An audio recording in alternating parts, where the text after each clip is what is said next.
What is up, YouTube? Welcome back to another video. Today, we're going to be discussing my top 5 future quarterbacks in the NFL. Hopefully you guys enjoy. I'm also going to give some honorable mentions at the end. Now listen, this is my opinion. I'm going off of what I think and also what the quarterbacks did, during their first couple of years to really judge where they rank. So the era of quarterbacks that, we basically grew up on, I'm assuming majority of my viewers are watching, Big Ben, Tom Brady retiring this year, potentially Aaron Rodgers, which I don't think he will, but, it's always there.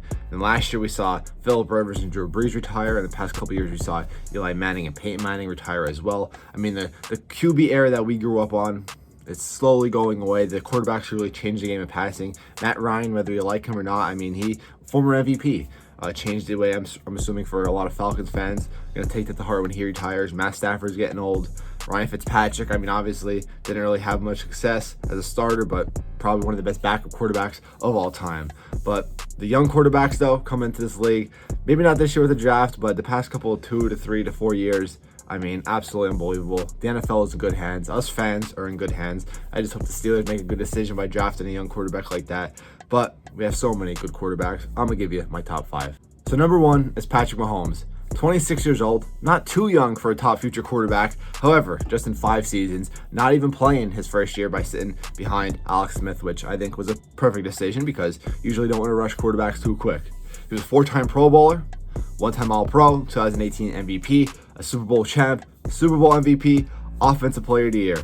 So looking at 2018 season where he won MVP, 5,000 yards, 50 touchdowns, led the league, and 12 interceptions. 2019 kind of had a down year, but that was the year they made it to the Super Bowl and won the Super Bowl. 2020 also made the Super Bowl, but lost to the Buccaneers, thrown for 4,740 yards, 38 touchdowns, and only 6 interceptions. 2021, this is where we started to see basically apparently the downfall of Patrick Mahomes. In all reality, it was just a slump. People were thinking that we were seeing the downfall of not only him, but Kansas City as well. Played all 17 games, 4,839 yards, 37 touchdowns, and 13 interceptions, which was a career high. 13 interceptions. That's like an average quarterback throwing that. Patrick Mahomes is no average quarterback, so seeing him throw that, kind of a down year for him. All changed though when he went to the playoffs, went pretty far. Of course, beating the Bills, and then going on to the AFC Championship, and of course losing to the Bengals, but still making that far after in the middle of the season, everyone's doubting them, saying they won't even make playoffs, let alone make it to the AFC Championship. So Patrick Mahomes still number 1. I think his potential is the best out of all of them, especially only playing 4 seasons, but being in the league for 5 seasons, but playing 4 seasons with a Pro Bowler, all of those years as a starter, All-Pro, MVP, Super Bowl MVP, you name it. I think Patrick Mahomes has the best potential, the best talent, and I think that's why he's number 1. Number 2 is Josh Allen, out of Wyoming, 25 years old, playing for the Buffalo Bills. I don't even know why I said out of Wyoming. Of course, everybody knows that, and he's been in the league for 4 years. 1-time Pro Bowler, 2020, most improved player. His rookie year wasn't too good in 2018, but once again, I said with Patrick Mahomes, you don't want to scratch off a rookie's year and just ignore it. It happens, okay? You don't want to judge a quarterback off of his rookie year unless he's absolutely really bad. It has no work ethic. That Josh Allen, that wasn't the case. Just really lacked kind of arm accuracy. Had the arm strength, just the accuracy wasn't there. Didn't play all 16 games, only played 12. Threw for 2,000 yards, 10 touchdowns, and 12 interceptions. On the ground, he ran for 631 yards and 8 touchdowns. So, of course, Josh Allen, main reason why I have him at number 2 over other quarterbacks on my list is because of just his athleticism and how big he is. Really runs like a tight end and just could really get it done on the ground. His second year, when we started to see, really the talent of Josh Allen and the potential he could have. Played all 16 games, leading the Bills to a 10-6 record, throwing for 3,000 yards, 20 touchdowns, and 9 interceptions. 2020 was a Pro Bowl that year, 4,500 yards, 37 touchdowns, and 10 interceptions. And this year didn't make the Pro Bowl. I don't know why, but he played all 17 games. I think this was his best season, of his career. Leading the Bills to 11-6 record, 4,407 yards, 36 touchdowns, 15 interceptions.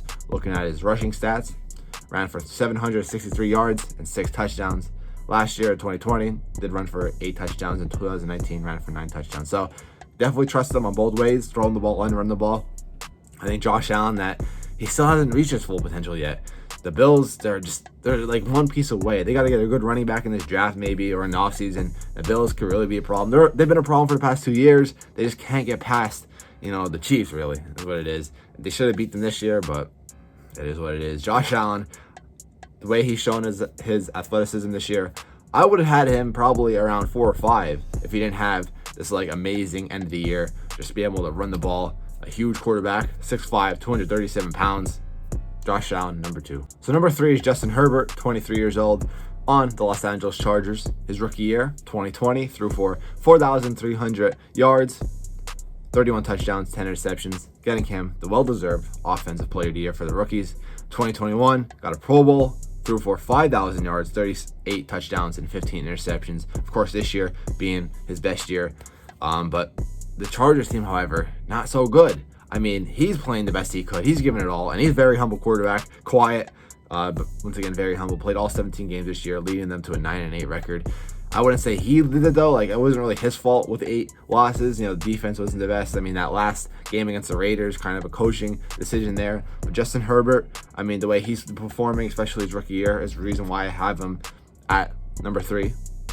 But yeah, not much to say with Justin Herbert, just that fact that his arm accuracy is great. He's a good passer, and he can run the ball. Let's take a look at his rushing. I know against my Steelers, he was running the ball pretty good. Rookie year, ran for 5 touchdowns. This year, ran for 300 rushing yards and 3 touchdowns. So not the best, but pretty good for a pocket passer that Justin Herbert is basically considered. But very athletic, very young. Great arm talent, and that's why I have Justin Herbert at number 3. Number 4 is Joe Burrow, 25 years old, out of LSU, playing for the Cincinnati Bengals. Just made it to the Super Bowl, almost won it. Now, I know this one's going to be a little sketchy, a little skeptical, because, I mean, it's kind of like a tied 3 with him and Justin Herbert, but I really see, like, the most potential out of Justin Herbert more than Joe Burrow. Taking a look at his rookie year, 2020, threw for 2,688 yards, 13 touchdowns, and 5 interceptions. Playing really good, but of course a 2-7 record with 1 tie. I mean, that's not, once again, I'm not blaming the record completely on the quarterback, but Justin Herbert had a better, of course, rookie year, even though Joe Burrow went down with the knee injury. Of course, that sucks. Absolutely. That's why I think the Bengals should focus more on line this offseason. They should have did it last season as well. But I think, if Joe Burrow would have finished that rookie season, he could have won Offensive Rookie of the Year, but we really don't know.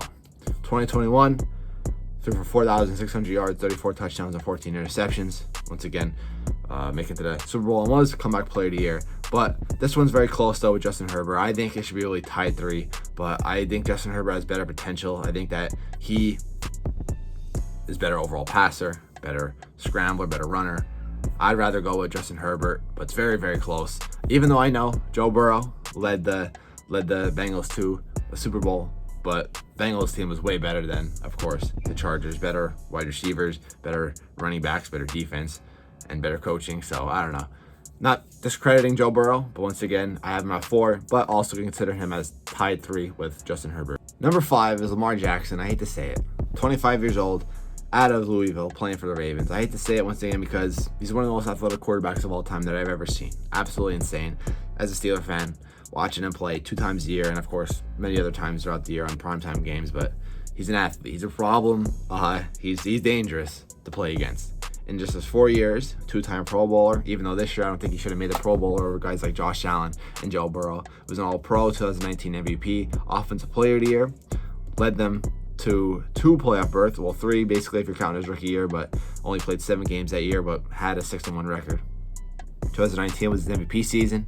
Throw for 3,000 yards, 36 touchdowns, 6 interceptions, running for like 1,200 yards as well. That's the part of Lamar Jackson that makes him just insane. With a 13-2 record that year. 2020 also took him to the playoffs again, 11-4 record, 2,700 yards, 26 touchdowns, 9 interceptions. Also having another 1,000-yard rushing season. 2021, I just don't know how he made the Pro Bowl this year. Probably because just I guess the situation that the Ravens were in, basically carrying them on his back, and that I got to give to him. I mean, the way he was playing this year, he was kind of an MVP candidate when he was playing and healthy because of the situation he was in. Leading him to a 7-5 record in just 12 games. He, of course, dealt with injuries all year though. 2,800 yards, 16 touchdowns, 13 interceptions. That touchdown-interception ratio wasn't too good, and then ran for about 700 yards as well. My problem, though, with Lamar Jackson is I just don't see him having much playoff success, and that passing game hurts him. He has to develop the passing game, or he's going to hit his peak early, and, he's not going to be that same Lamar Jackson he was in 2019, because teams are going to, and I know, people are saying nobody's figuring out yet, but people kind of are. The Steelers definitely do. The Steelers always figure him out. They always stop him on their run game, but running quarterbacks, they don't last forever. whether you like it or not. We saw it many times over the years. They just don't last forever. And I don't want to see that with Lamar Jackson. I don't. I mean, I want to see Lamar Jackson continue to play the way he was because he's fun to see. He's one of the most fun quarterbacks to watch, most electrifying quarterbacks to watch in the NFL. But I don't know. In my opinion, it's hard. It's hard to really be that successful over years with the type of play style that Lamar Jackson has. That's why I have him at number 5. I don't see him being so successful as the other quarterbacks in the upcoming years. I don't think he could win a Super Bowl. Do I think that he could, get to another Pro Bowl again? Yes. Do I think he can get another MVP? No. All Pro? No. Offensive Player of the Year? No. Couple playoff berths? Yes. But I don't know. I just don't see him being a Super Bowl MVP quarterback that, these other guys I think could be. But hey, number 5 is still good. Top 5 in the NFL. Good. But noticing this though, as I'm wrapping up this list, all these quarterbacks are all AFC. NFC, I mean, they're not that good. But going into honorable mention now, I'm playing with this. Got this Valentine's Day, this thing. But anyway, honorable mentions, a lot of them are NFC quarterbacks. We have Kyler Murray. I didn't include him in this list because he can't really win the big games, and this year he just wasn't that good. Had a good first couple games, people calling him MVP, but I don't know, he just was not that good this year.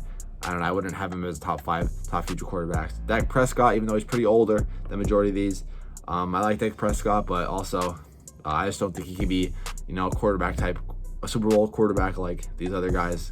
Who else in the NFC? I can't think. Maybe Daniel Jones. I don't know. Just the NFC though is pretty weak. I gotta say, just not that good. Looking at Matthews, they're all old. Majority of the quarterbacks in the NFC are old that have the potential.